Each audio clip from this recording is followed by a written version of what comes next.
يا مساء الفل على أحلى متابعين في الدنيا كلها، متابعين قناة يومك أجمل مع أم فارس. لو لسه أول مرة تشوفيني ما تنسيش اللايك والاشتراك في القناة وتفعلوا زر الجرس علشان يوصل لكم كل جديد. جبت هنا بقى الاسبونشات اللي انتوا شايفينها كتير على بعض دي بقى. أنا عندي مناسبة، يعني عندي اوردر، يعني عيد ميلاد. فكنت هعمل جاتوه واعمل تورتة كبيرة وتورتة صغيرة. عملت كده الاسبونشات زي ما احنا متعودين، ربع كيلو دقيق اسبونج، عليهم ربع كوباية مية، عليهم 3 بيضات، عليهم معلقة من بتاعة الشاي محسن جل.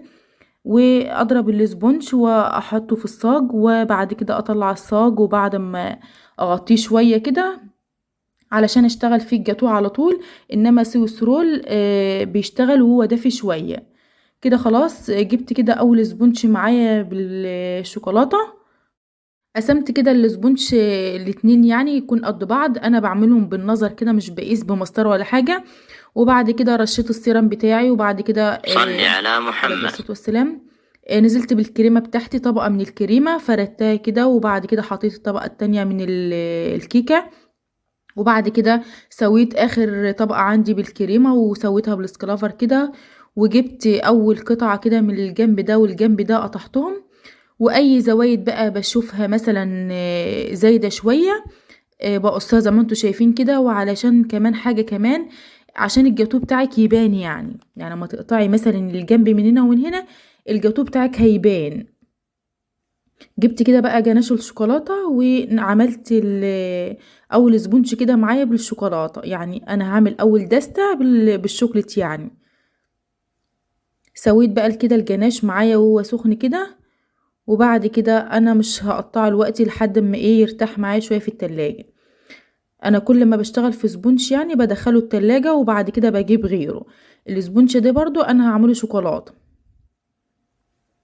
اول خطوة المحتدى اللي احنا بنعملها على طول برضو بس سيرم. بعد كده بحط الكريمة بتاعتي اللي بزود عليها، هي كريمة بيضة، بزود عليها معلقة كبيرة كده من الكاكاو الاسباني يعني. وبعد كده اضربهم بالمضرب تاني، وبعد كده اجلس بقى الجاتو بتاعي بنفس الطريقة برضو. يعني هو سهل جدا جدا، ما بياخدش خالص وقت. بدل عملت الاسبونشات، انا كنت عامله الاسبونشات بالليل يعني، وقمت الصبح على طول جلست عشان اودي الاوردر مظبوط في ميعاده، يعني علشان هو كان ما شاء الله يعني عيد ميلاد كبير.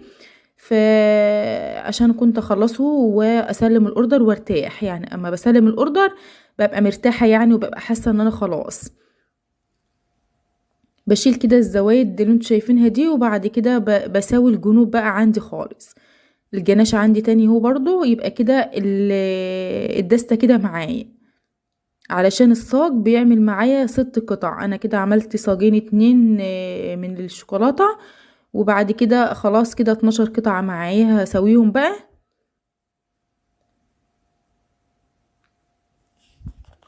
كان بصراحة ما شاء الله الاوردر كان ما شاء الله.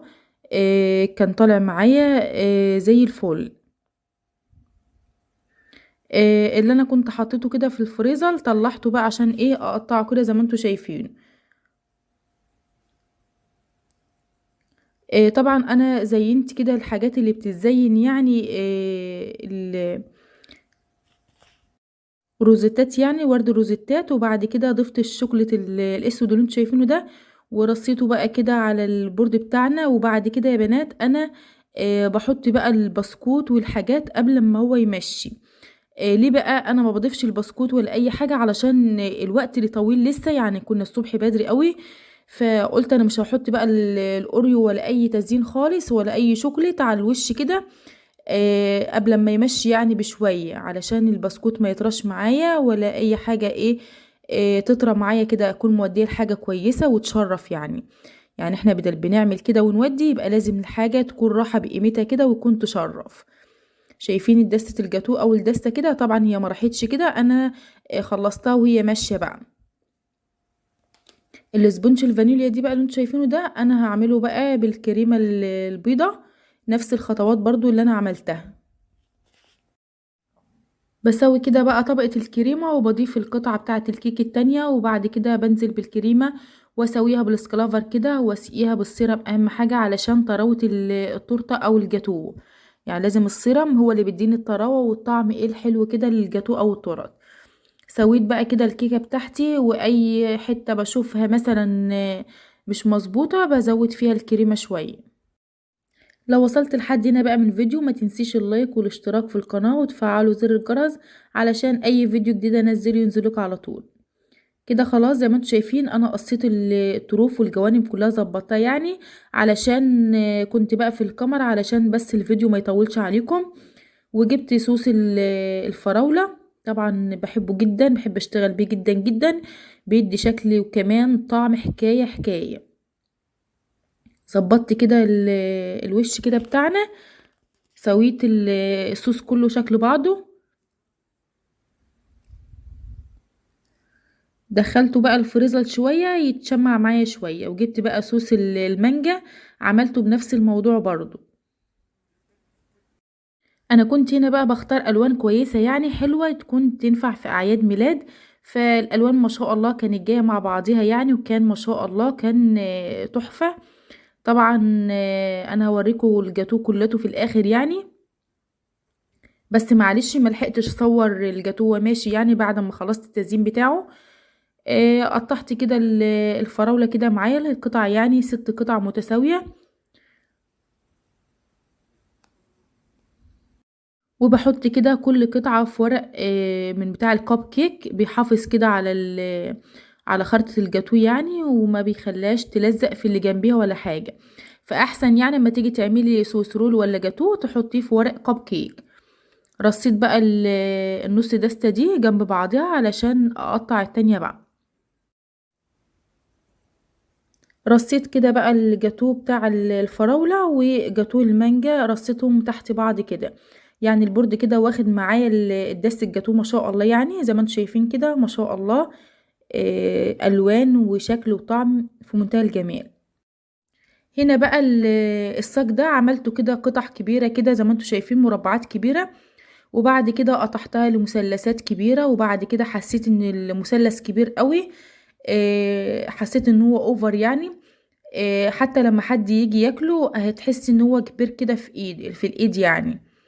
قطعته بقى للقطع برضو تانية مثلثات تانية، وكان طالع معايا بالجمال والحلاوة اللي انتوا شايفينها دي. ودي كده تبقى الدستة التالتة، فكانوا طالعين مختلفين التلات دست. انا بقى بعد ما كده ضفتهم كده في العلب بتاعتهم. جاي عندك كده المتزين واللي نسيت ان انا اصوره، كان حلو قوي وبجد ما شاء الله عليه. وكل سنة وهي طيبة، وان شاء الله السنة الجاية نعمل لها احسن كمان. هنا بقى زي ما قلت لكم انا كنت مسويه الاسبونشات كلها بالليل يعني، فما صورتش لان انا عملت معاكم الطريقه قبل كده كم مره يعني. فقلت اخلص بسرعه علشان قلت لكم انا عامله كميه، فما كنتش هقدر ان انا اصور الطريقه بالتفاصيل يعني. ومقاس الصينيه اللي انا جايباها دي كنت شاريه يعني صينيه جديد، فكنت بقى ايه خايفه وانا بعمله كده علشان اول مره استعمل النوع دي يعني. هبقى اوريها لكم في فيديو يعني قريب. جبت كده عملت كل صاج قسمته قسمت اول صاج 2 فانيليا وبعد كده 1 شوكولاتة. جبت اول سبونج كده فانيليا وبعد كده سبونج شوكولاتة، وضفت كده جناش شوكولاتة على الكريمة الشوكولاتة، بيدي طعم حلو قوي كده للتورتة. وبعد كده ضفت اخر كده قطعة من الفانيليا ونزلت على كده.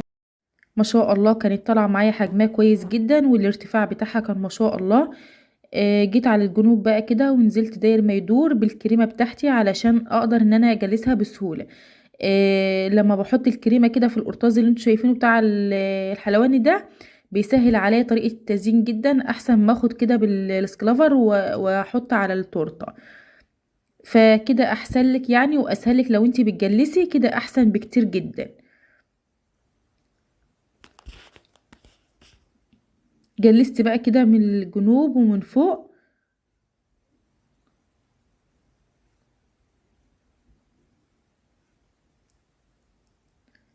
لازم كده اظبطها خالص لان المربع دي يعني بيبقى عايز يتظبط شوية علشان الجوانب اللي انتوا شايفينها دي بتبقى 4 جوانب عايزين يتظبطوا كويس.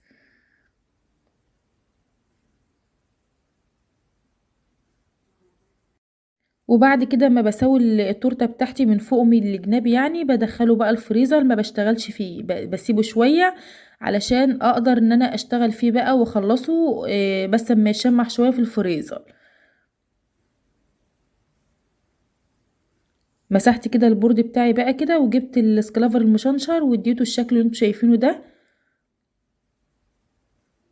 بعد كده ما خرجتها من الفريزر، يعني انا كنت دخلتها الفريزر وطلعتها تاني، قسمت التورته بتاعتي كده من فوق عشوائي يعني كده نصين اتنين يعني مثلثات كده، وجبت الجناش بتاعي ونزلت عملت الرسمه اللي صل انتوا على شايفينها دي محمد. عليه الصلاه والسلام. وجبت الجناش كده وهو سخن سريع كده و عملته كده زي ما انتوا شايفينه، بس كان عايز يتعمل كمان وهو سخن عن كده. بس جناش الشوكولاته ده انا هرسم فوقه. عملت روزيتات بقى كده بمربى الحليب، انا مش عارفه هو كان فصل ليه، بس زي ما انتوا شايفين كده شكلها تحفه تحفه يعني، والطعم حكايه. عملت بمربى الحليب كده يعني. هديك معلومه مهمه، مربى الحليب يعني ايه؟ صعبه شويه في الروزيتات بتاعتها شويه، يعني بالنسبه لي انا جربتها كم مره يعني. بتبقى بتلزق شويه يعني، بتبقى محتاجه منك شويه صبر شويه. جبت بقى بسكوت اوريو والكون اللي موجود عندي، وضفت بقى كده حاجات حلوة كده على وش الجناش الشوكولاتة. ضفت الاوريو والكونو كويس كده، قلت كفاية. وبعد كده بقى جيت على النص التاني دي وكتبت بقى هابي بيرثي دي احلام، لان هي كانت اسمها احلام. كل سنة وانت طيبة يا احلام. طبعا بكتب عشوائي يعني كده، ما جبتش رسومات ولا اي حاجة، فيا رب يكون الخط عجبكم يعني، لان انا كاتبة يعني عشوائي كده اي حاجة. وطلعت حلوة قوي جدا ورقيقة وكيوت وما شاء الله عليها. بجد كانوا مبسوطين بيها جدا في عيد الميلاد.